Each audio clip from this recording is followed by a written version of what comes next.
Hi, everybody, and welcome to our last session of Junior Achievement's More Than Money program. Thank you so much for those of you who have tuned in every week to watch our video. And for those of you that are just joining, thank you so much. And maybe you can go back and rewatch the first 4 videos. So what we're going to do today is we're going to go over what we've discussed in each session, and then we're going to be discussing what it's like when you want to take your business global. So in session 1, we discussed earning and saving and spending your money, and we also played money bingo, and that was able to teach you how to withdraw money and deposit money and make sure that you know what those terms mean. In session 2, we learned how you can connect things like creating a business and learn how to earn money and develop your skills as an entrepreneur and how important that is when you are running a business. In session 3, we created the 5W business plan to help us think through what we needed for a new business.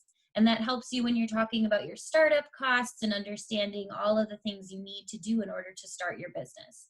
And then last session, we learned why financial institutions loan money to certain people and why they don't loan money to certain people. And we talked about the qualities that a trustworthy borrower has.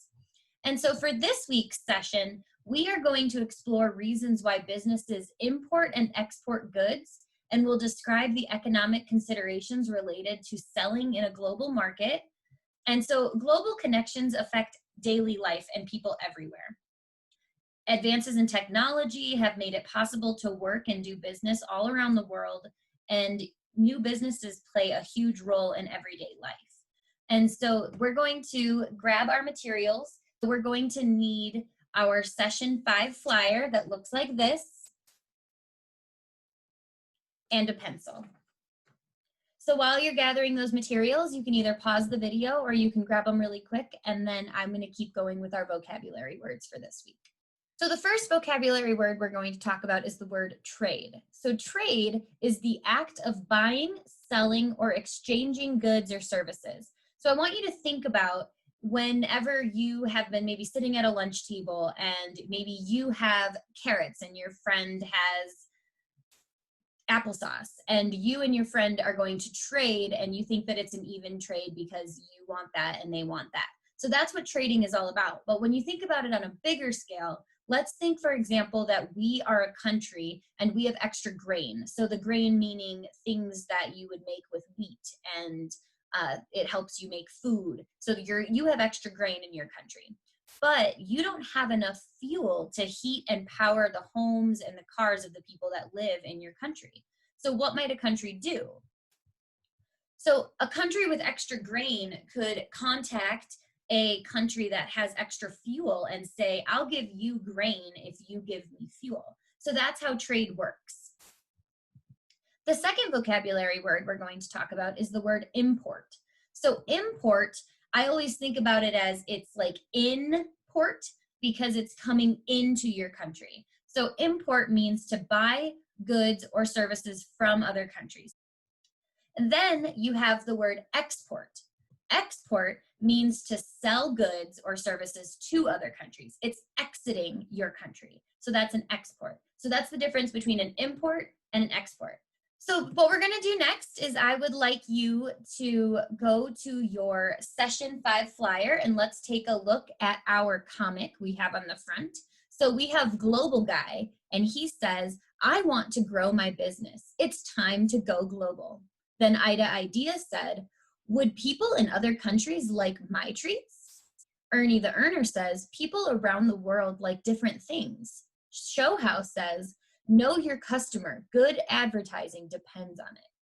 Plan Man says, my business plan services would work anywhere in the world, but I only speak one language. Sir Spends-A-Lot says, I'll create a web page for my resale business, but how will I ship my items overseas? Ida Idea says, and what would I charge? Countries use different kinds of money. Global Guy says, this is a hard decision. And Plan Man says, but if we decide not to do it, we could miss a great opportunity. So this is exactly what we're going to be talking about today. All of the things you have to consider when you want to take your business global. And when we're talking about taking your business global, we're talking about selling your goods or buying goods from overseas, all of the different continents and all of the different countries around the world. So these are the questions you need to be thinking about when you're thinking if your business would make it overseas. So you have to think about, how will you communicate with the people who live there if they speak a different language? That's exactly what Plan Man is saying. If he's going to create plans, he has to be able to translate them. So that's a huge thing that you'll have to consider. And there's a cost for translating, and you'll have to learn language. The other things are what Ida Idea was saying is, what are their likes and dislikes? Will they like your treat? And what traditions and laws need to be known in order to sell over there? Then you have the other thing Ida brought up is payment. How does their money work? Is money worth the same amount over there as it is here? So all of these things are things business owners have to consider before they decide to sell overseas. And then the last part of it is what Sir Spensalot was saying. How will you get your goods there? Shipping is a huge part of it. Are you going to get them there by train, plane, boat, car? So all of those things you have to be thinking about before you just decide, like Global Guy is trying to do, and just deciding that you're going to go global. It's very hard to make that decision, and it's going to cost money to do that. So the next word we're going to talk about is our opportunity cost. So opportunity cost is the next best option a person gives up when making a choice. So thank you guys so much for joining the content portion of our JA More Than Money session 5.